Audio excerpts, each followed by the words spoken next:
for which it stands, one nation, under God, indivisible, with liberty and justice for all.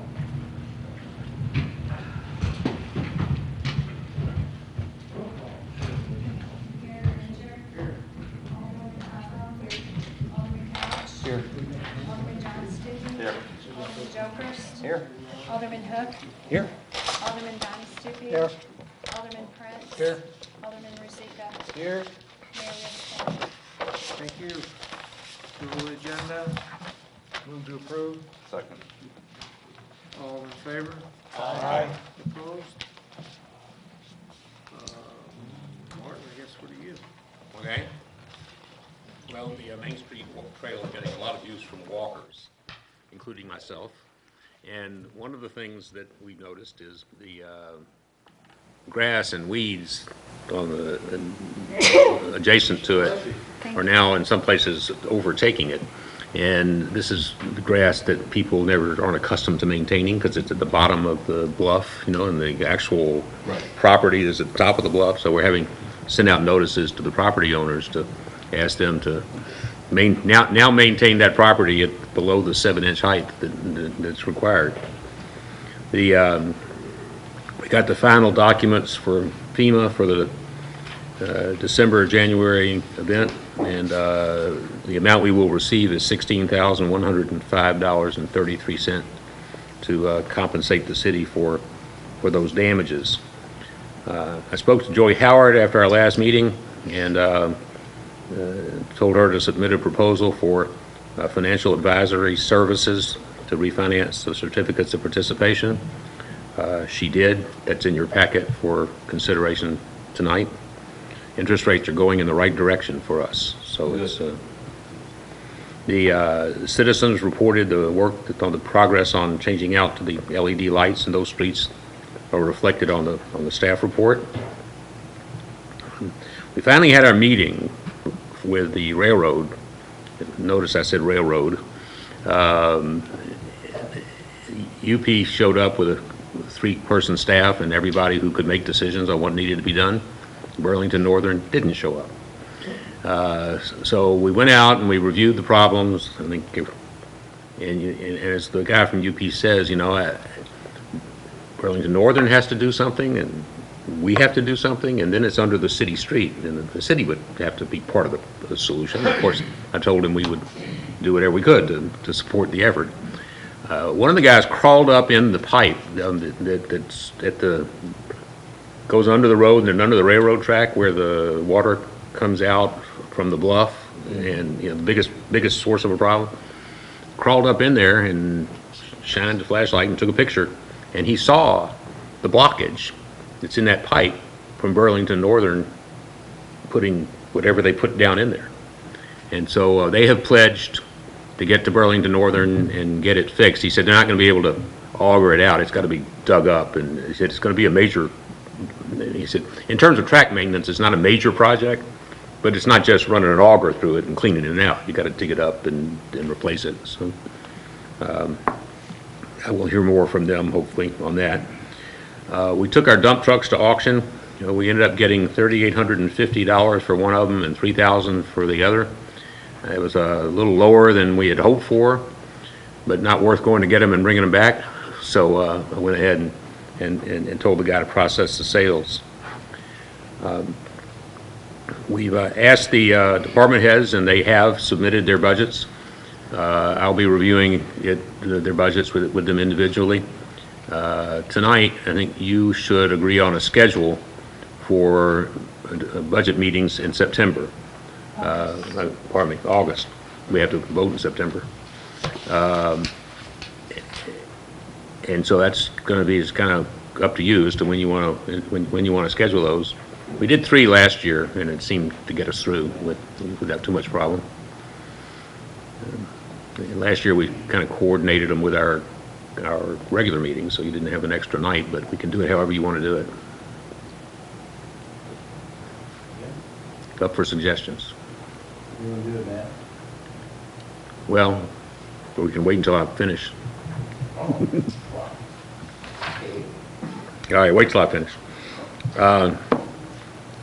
I mentioned to you before meetings that we've had with this company that the state FEMA has hired to reevaluate the flood hazard area, and I've mentioned to you that it will recede. It'll be smaller along at least the North Creek, except they found that the 3rd Street levee doesn't meet the FEMA standards, and so they can't count that as flood protection. So when they do their revised maps, there's going to be a number of houses. The exact count we weren't clear on that, but it was 13 or something like that will be affected by the change in these FEMA maps, and that the solution would be to bring that levee into compliance. And I called the Corps of Engineers and said, I don't understand. And they said, well, FEMA's got a different set of standards than we do, and we think it's fine. So we're not worried about those houses. But the impact would be that if somebody has a mortgage, their lender might require them to take out flood insurance, and they haven't ever had flood insurance before. The only solution is to basically raise that levee, and you can't just put dirt on top of it, because you got to have so you'd basically have to take it down. You could use the same material, rebuild it with a bigger footprint, a bigger base, and to gain about 2 or 3 feet of height on the levee. I can't tell you how much that would cost. What's the linear foot of this that we're talking about? Sorry. I haven't measured it, but it's To go from But it would go from the baseball fields down to the mill. right, but Okay, they're this is the outside. same thing like you just said, so I'm understanding the Corps already said that's not a problem, but now they say it is. Well, two different agencies, different standards. That's what they told me. so there's nothing that we can do to affect change that at No. this time? We could spend a lot of money. Well, yeah, I guess But there's raising the levy. that would be the option. Or pace, yeah. It's out of our control unless you want to rebuild that. And it was a lot of money. I mean, the way that guy said to do it would be, like Warren said, you can't just add to it because it won't stick. Right. The easiest way is to tear it all down and build it again. I mean, it's amazing. And then we're in a problem would the Ridiculous. Corps of Engineers approve that change to meet their standards? Well, it's FEMA standards. It wouldn't really matter. It exceeds the so core much. standards because they're Yeah. already good, they're okay. How does this affect the flood maps? Because they took a bunch of stuff out of the flood. That's still going to happen Okay, good. north of the creek. This is that little area Right. south of the creek between 3rd and Right. Washington. Yeah, I know exactly where you're talking about. I Yeah, just, and now it would affect, the house that I live in. right. It would affect that. That, maybe I don't have to do a mortgage on it, but that's Right. one of the houses that would be But affected, that that's not section affected. there where the street goes down a little bit and then Yeah, up the hill. so it'd be Right. everything kind of north of me, Mhm. and then east of 3rd Street. Mm-hmm. It's behind that levee. Dave? If, even if you would build that up, you'd still have to go across Main Street and down around, by Bernie's old We're not even place back talking there. about full. There's nothing we can do about it. And down Front Street where the levee was. So building that up wouldn't do any good unless you did the whole thing. Well, just remember it, because in 2018, they're Well, going to that- certify these maps, and I don't, somebody's Yeah. going to be negatively affected. It's not our fault, but we'll hear about it. Said FEMA's website on there, or a link on our website. Okay.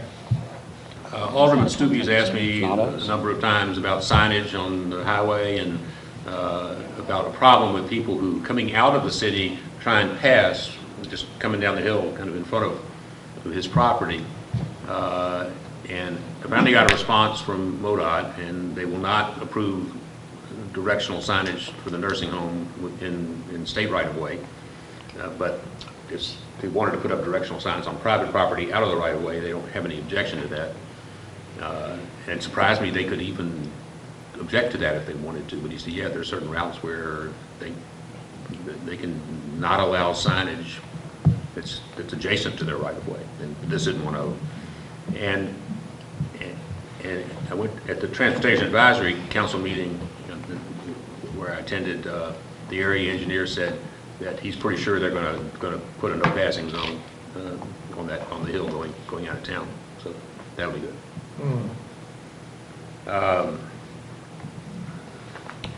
Corps of Engineers is preparing their final report.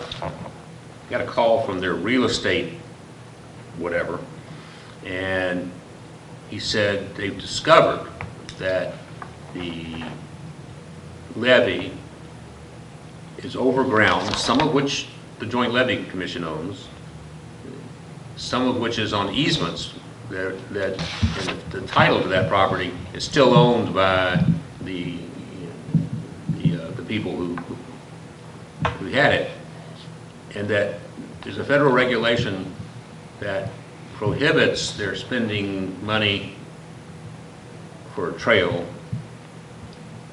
on property that's controlled by an easement, that the city would have to have title to the property. And so I sent a nasty email to the people we've been dealing with on this final report and said, is this a new rule? I mean, they've been, and it's not that new a rule that they shouldn't have known about it. The solution is, we, in talking about it, can't understand why the property owner would care. I mean, they gave us an easement and there's a big levee sitting on it. What would be their objection to giving us title to it? One of them objects all the time. Oh, well, he's nice. It doesn't affect him. Okay. So I think we may be moving down the road to asking them to go ahead and just, we will have to pay a surveyor to define the footprint of the levee over their property and ask them to execute a deed to us instead of just the easements that we have. So if we had the deed, could we then lease that right back to them? We would be the property owners. But they wouldn't want to own the road, I'm sorry. I was thinking about bigger areas. No, I got you. they own on that Just side of the the road. levee and farm it, and on that side of the levee and farm it, but the levee footprint, it's an easement, and they can't get on it anyway. And they're actually, not that it amounts to a whole lot of money, but they're paying taxes on that property that's underneath the levee, but, which if we owned it, they wouldn't, but, I mean, but it's, what is it, you know? Yeah. So we're going to move forward with communicating with those property owners? You said the Joint Levee Commission still owns something? Is that even in existence anymore? No, but the property has never been deeded from them to the city. I've had conversations with the attorney that did all the work on the levee, and he said, why would the city want to take title to that? You know, I mean, what purpose does it serve? And I said, well, the Joint Levee Commission doesn't exist. And he goes, well, they can never sell it anyway. So what, I mean, he doesn't see that there's any real advantage to the city taking title to it or leaving it in the name of the Joint Levee Commission. Okay. But it's up to us. He said, I don't, if we wanted to do that, he didn't care. But we would have to then appoint members to the Joint Levee Commission to replace those that are no longer with us, have a meeting, have them pass a resolution, you know, I mean, we could do it, but. But why? At the Mississippi Lime Citizen Advisory Panel meeting that was held today, it was not totally very eventful, very interesting, but eventful, except they are supporting downtown redevelopment and the effort to beautify the ferry landing area, and they made some decisions that they're in terms of having engineers look at it. They're designing the right size riprap so it'll stay there when the floods come, and trying to decide what kind of improvements that can be made there. So, and they're going to help fund it. So, Wow, well, good. That's fantastic. Great. yeah. Yep. Finally, you may have heard the news already, but the bill for the national park was voted out of the Senate Energy and Natural Resources Committee, which means it is now ready for a vote on the floor of the Senate. And no reason to believe that won't happen relatively quickly. We still haven't heard, I haven't heard, what the progress is in the House of Representatives. And I've kind of been asking and haven't gotten any feedback. So when we know that, we'll let you know. Okay. That concludes my report. Yes, sir. Today, the Mississippi Line meeting, did they bring up about the flower garden at 61 and Market? I talked to Rod Sher about it before this meeting, and those of you who don't know, a truck of unknown origin turned around in the parking area and wiped out this pillar we put up to keep that from happening, and destroyed the planting area. And when they hit the PVC pipe filled with concrete, the valve that was on the truck got knocked off, so it was laying there. So we took the valve to Mississippi Line and said, he said, but they've inquired with their, it hadn't been a liquid carrying truck because of that valve. It wouldn't have been the Beelman trucks. And so they would ask their vendors if anybody has truck damage to call them. So far, nobody has called and said there's a damaged truck. But it could have come from the lost. It could have come, you know, we don't know where it came from because nobody saw it happen. But yeah, they're aware of it, working on finding it, who did it. I think if it happens again, the best thing to do is just block it off. Put a big concrete block on each end. Well, or at least on one end, so it's not a turnaround. You could still leave it open. Well, the pipes were supposed to stop. Yeah, that They didn't went work. right through there, so that didn't. I think we could do that now. I mean, I think You we know, could. But that's, those concrete blocks look so bad. I know they look so They bad, look- but they this look is what, the absolutely fourth time horrible. that's got tore up there now? At least. It's crazy. Well, you know, we could put Better a, maybe a resolution in the blocks, less, something look a little more aesthetic. maybe As build you a come berm. into town. I don't want it to be embarrassing. The berm kind of blends in. Yeah, with the do landscape. something. I don't want to put those blocks up. God, no. We'll consider the alternatives, but I think if we close down the lane that fronts the highway, we would solve the problem. And then they could come off of Market to park there and use it. okay. Date for any, as far as budget meetings? Wide open. You want to try to do it same nights as the council meeting? That's what I would like. Have short meetings and then our Yeah. workshop. All right. budget Do it workshop. after. Yeah, we'll just do it after, Do it afterwards, yeah. and we'll keep our attendance. Or maybe we'll just add, we may have to add an extra Thursday. Yeah, We can decide that after we have do one. one or. Do one the first, We'll do one the first, we'll see. the first week, we'll do one the first meeting in August and then see where we're at. Sounds good to me. All right. Yeah. I won't be here in August at all. I'll be in Aruba. No, I'm not Yeah. in Aruba. The whole month? Yeah. Holy cow. Well, Any questions for Morton? All right, Dave? is that Missouri? It's right next to Cuba. Next, yeah, near Good evening, how's everybody? Hi, Dave. As you can see on my report, we've been doing mowing and working on lawnmowers and doing some more mowing. We fixed a pipe up on right off Academy. It sunk down last year's school season, and we just put a metal plate on it till we can get to it. And then, so we got to it, and it just sunk down and pipe lifted up, so we was able to put a band around it and fix it. So, and out at Valley Springs, there was a big tree that fell down and uprooted the pipe, and it was straight up in the air. Of course, it was plenty of fall. I mean, the water was running out, but so we patched that. We cut it off and then put a bunch of riprap around to keep from erosion. That was an interesting research project. Figure out if that drainage easement was something that the city ever accepted. But You talking about the one on Meadowbrook there? No, it was right off Valley Springs Trail, right down around it. Oh, okay. It kind of, it set back, you couldn't see it. Okay, so. yeah. yeah, it was behind Drury's house. Yeah. Yeah. And It was a jumble. it wasn't definitive for me. I mean, I never actually found a document where it was deeded, but we took over the roads and all the other storm sewers, so it's hard to believe we you know, just turned our back on that, so we went ahead and repaired it. And down on Third Street, we finally got that flapper put in, so it's in and covered up, and hope it works.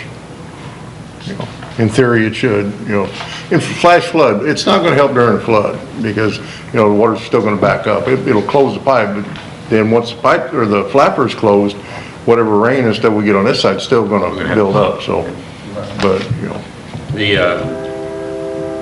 I'm sorry to interrupt you. That's okay. To remind me, in our running around town with Union Pacific, and me complaining about their infrastructure and weed cutting and all the things that we have to complain about, I took them to the trestle and said, you know, look at that. He said, we do not paint our structures, but if you want to paint it, we have a process where you can get permission to do it. So that might be a project for somebody, and see if we can get paint donated and just paint it ourselves.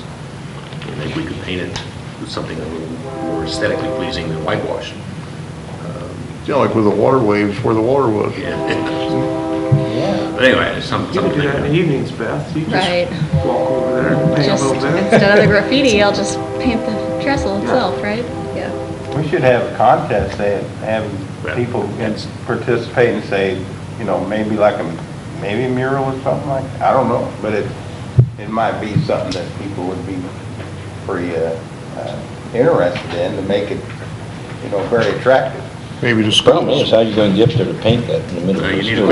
equipment. That would have That's gonna be a problem. They would help out. I'm afraid if we do a mural, it's gonna invite graffiti. How's that gonna work? One half side One at a half, and time. then you do Yeah. the That's why other. every construction project in the world works. This is not construction. Just painting a bridge. Well, you Block probably off want to one do it side, let them take turns going through there, and then block off the other side. You might want to do it on weekends, I'm guessing. You know, less daily traffic.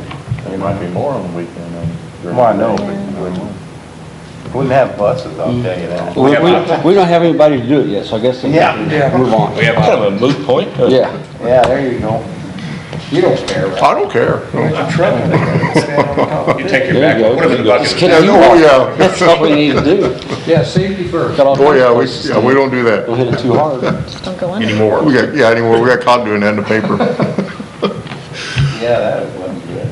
And I thought, like I said, I thought we was getting caught up on mowing, but we're behind, so, we started doing the Dura patch yesterday, and we, down on Front Street, and we almost had to do the whole road, it was so bad, so, but you can drive on it now. Do you use the roller after you do that? We did yesterday. How'd that- When, as hot as it is, the roller worked good, but like I said, a lot of times when we did it, when it was in fall, it wouldn't do any good because it set up, you know, Right. it wouldn't smash down in it, so. But Okay. yesterday worked pretty good. David, were you using those fines that we had left over from what they did, the Dura sealing or whatever? Remember what we did on, have you tried those yet? Yeah. How'd that work out? It didn't work, well, what I wanted to do was out Progress Parkway, fill that gap in. Right. It didn't work that good, but we're gonna test it over here on 4th Street. Okay, good. We're gonna spray the oil and put the fines down. Okay, You know.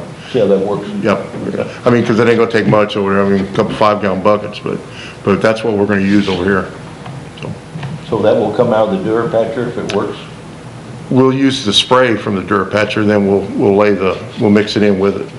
It'll just kind of be mixing with a rake. No, what I'm saying though, could you use that in a Durapatcher? We tried it, it didn't really work that good, it gummed it up, so, Okay, all yeah. right.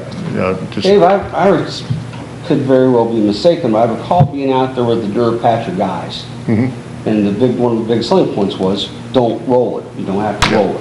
you're not supposed to, I mean, that's the whole thing of it, is that you put it down, put the rock And if on it, you're then just drive gonna, with it. you're gonna use Durapatcher oil, and throw some rock on it. I mean, is there anything more cost effective than while we're renting and paying for the Durapatcher, it should be Durapatching? I mean, is that the best thing we can do? And if it is, that's fine, I'm just Yeah. asking it.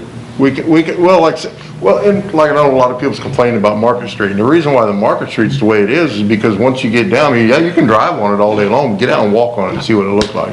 It was all cracked up and crumbling up, so we tried to cover it to hold it. Now, if we'd got asphalt and tried to do that, Obviously, you can't use asphalt. I didn't know if there was another type of asphalt oil that you could use with the rock that would be a different cost than what you're paying for the dirt patch and the dirt patch equipment. There's so many different kinds of oil for different kind of applications. Sure. And I think there's only like 2 oils for this application. Who do we go to for, our expert on that? On the oil, On asphalt and oil and all that stuff. Missouri Petroleum is the one I Right. usually talk to. They're, so, okay. Yeah.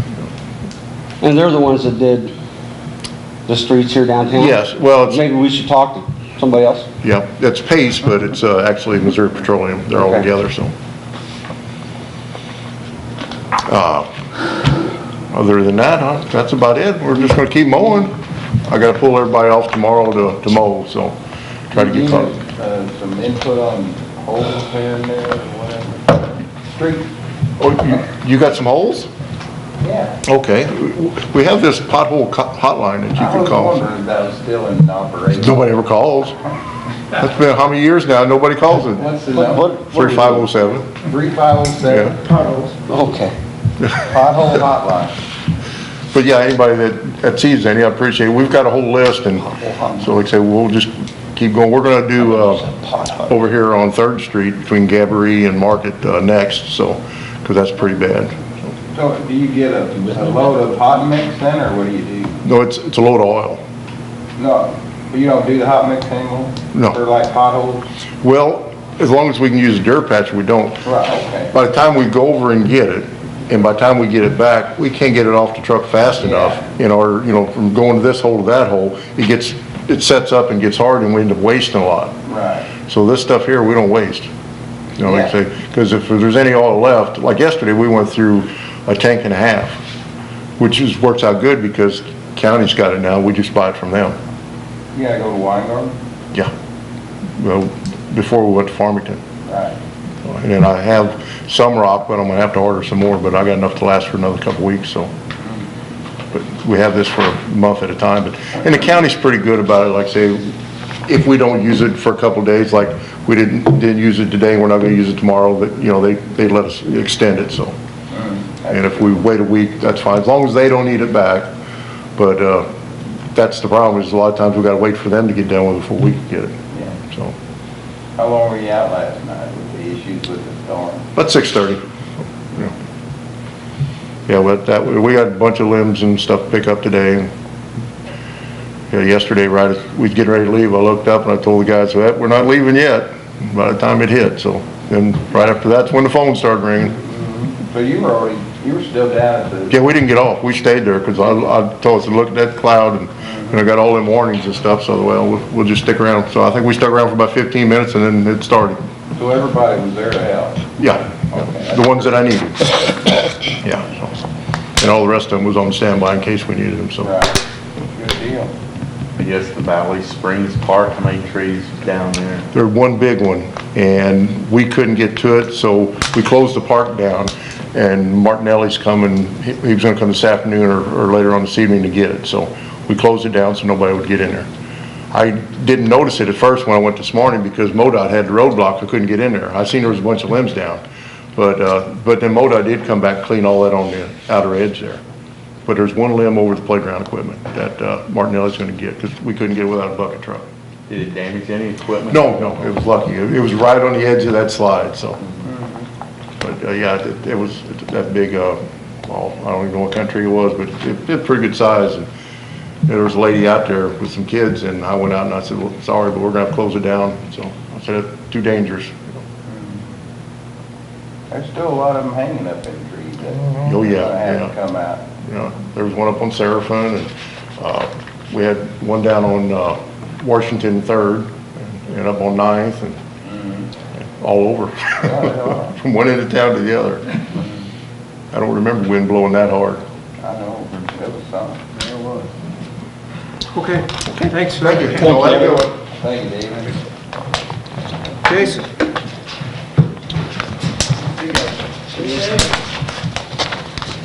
Good evening.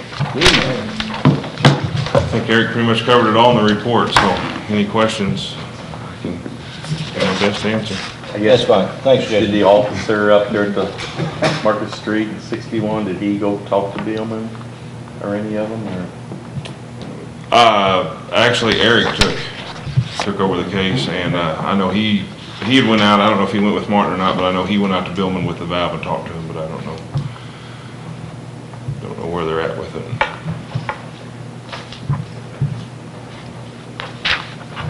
Whole crew, you guys worked a little over too, or some of your guys did, didn't you? Yesterday evening? One of our day shift guys had to stay out a little bit, but other than that, we had enough staff that we were able to cover everything. Did you guys take care of Emerald or Roser? Yeah, we were in Emerald until MoDOT could show up and get it blocked off for us. But until then, we stayed in directed traffic. What could they go around by the valley field? They had to turn around. They had to turn around and go back the other way.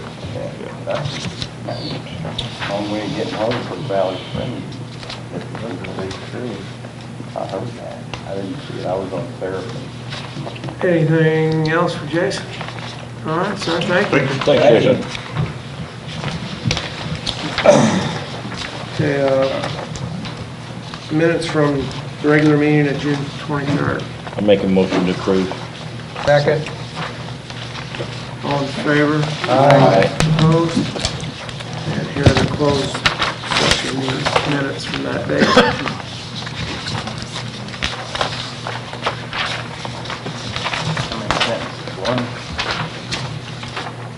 I make a motion to approve the minutes of the Aldermen closed session meeting on Thursday, June 23rd, 2016.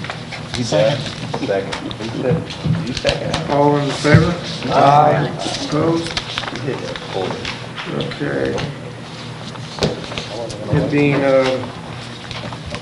6:01, the Mayor and Board of Aldermen of the City of St. Genevieve, Missouri will hold a public hearing to consider the annexation of the following real estate in St. Genevieve County, Missouri, generally known as Norma L. Arnold, 17885 U.S. Highway 61. Make a motion to approve. Wait a minute, this is just a hearing. It's a public hearing. I make a motion for the public hearing. Anybody have any comments? Terry's here. Terry's here, Yeah, but, He won't speak unless he has to. no. Sorry, they still want to do that, being your mom just passed away? Well, she was kind of hoping it would be done before she passed away, Right. but it didn't work out that way. Robertson's drilling, I mean, they tried everything they could in almost 2 years. And there's no way that we're going to have good water down there.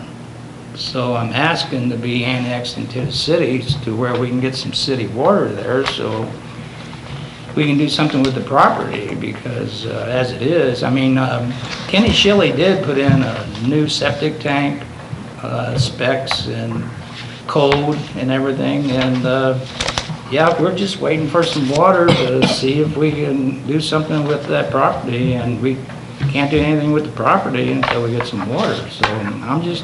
Now, you will recall, we set a meter up at Valley Right. Springs, Oh, and right. then they ran a line down to pick up their houses. And that was the thing, that the property owners that wanted that, Tom Oak and Crusoe, Yeah. they Yeah. installed their own line. Have you talked to Tom Oh, about yeah, coming off yeah. their line with your own line? Yeah. Talked to Tom about that a couple times, and And that- yeah, he's... And the city wouldn't participate. That's right, yeah, gotta be up to you. yeah, we know that that's our line, his line, we gotta take care of it. Anything comes up, we gotta deal with it. The only thing is about the meters, as far as reading the meters once a month.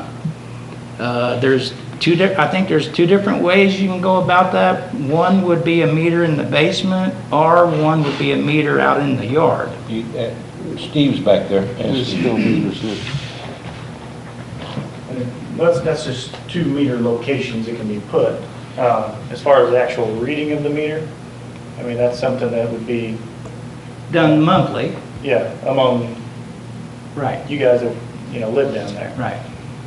As far as the meter location, I mean, you can put it outside in the yard or put it in the basement, either one. Either one. You're talking about a city-supplied water meter. You're just talking about a meter to know how much you use. Yeah. So you can settle up with your neighbors. Yeah. Yes, See, That's not our business. yeah, we had that for 31 years. 4 of us was on one well. And the only time we had it hooked up to our electric in the basement. So the only time the meter ran was when the pump ran. So for 31 years, everybody was getting by between $30 and $35 a year on water. So it's changed, it's changed. Sure has. Better figure on a month. Oh, yeah. So, I don't know, it's, it's been a big challenge with Robinson's Drilling. I mean, they worked with us, and it turned out to be a very expensive well.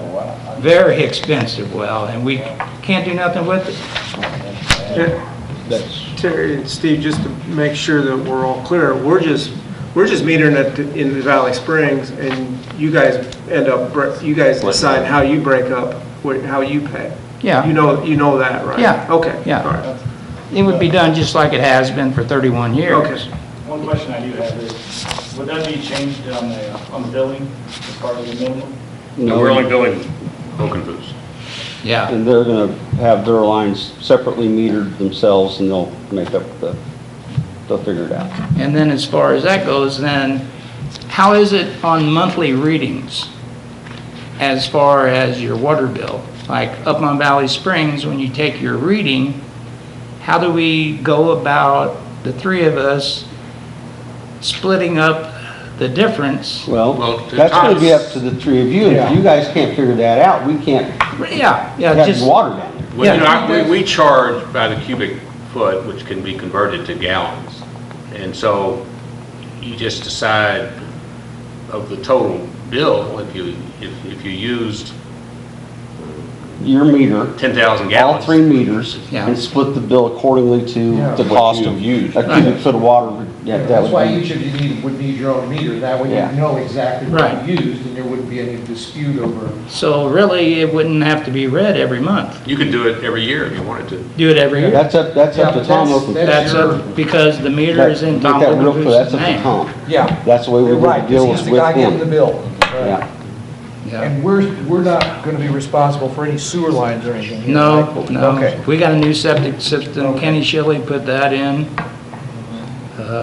So we're following everything that's under the city code to do our best to see what we can do. So we were just open As long as to, it's. Well, and being annexed, one savings you will have, you won't have to pay for a fire tag anymore, so. yeah. That- And we would stay with the 4-inch line like Oaken Foods has, 2-inch. 2-inch line, that's what he has. or 2-inch line rather, 2-inch line. 4-inch would do a subdivision. Yeah. So, yeah, we were gonna stay with the 2-inch line and everything, and like I said, we've discussed it about the easement and about where we're gonna run our water line and. How do we move forward here, Mr. Mayor? Well, we close the public Comes up hearing. later on. I make a motion, we close the public hearing. Okay, at 6:08, we'll close the public hearing, and somebody want to make? Second. Oh, wait a minute, we did that, no, it's later on, right? It's later on in the agenda. Yeah? Okay. Yeah, it won't be. Well, thanks. We're gonna, Great. thank you. Okay, resolution 2016-26, a resolution reappointing Linda Viox to the St. Genevieve Housing Authority Board. Make a motion to approve. Second. All in favor? Aye. Opposed? No business, new business, bill number 4110, first reading. An ordinance of the City of St. Genevieve authorizing the mayor to enter into a financial advisory agreement with Joy A. Howard, doing business as WM Financial Strategies, to act as financial advisor to the city as set forth in the attached agreement. Steve? Second. All in favor? Aye. Opposed? Move for a second reading. Second. All in favor of second reading of bill number 4110? Aye. Opposed? Okay, second reading, bill number 4110. An ordinance of the City of St. Genevieve authorizing the mayor to enter into a financial advisory agreement with Joy A. Howard, doing business as WM Financial Strategies, to act as financial advisor to the city as set forth in the attached agreement. Move approval. Second. Roll call, I'm sorry. Alderwoman Codwell. Yes. Alderman Couch. Yes. Alderman John Stupi. Yes. Alderman Jokers. Yes. Alderman Hook. Yes. Alderman Donnie Yes. Stupi. Alderman Prince. Yes. Alderman Rozika. Yes. 8 yes, 0 no's. Bill number 4110 now becomes ordinance 4046.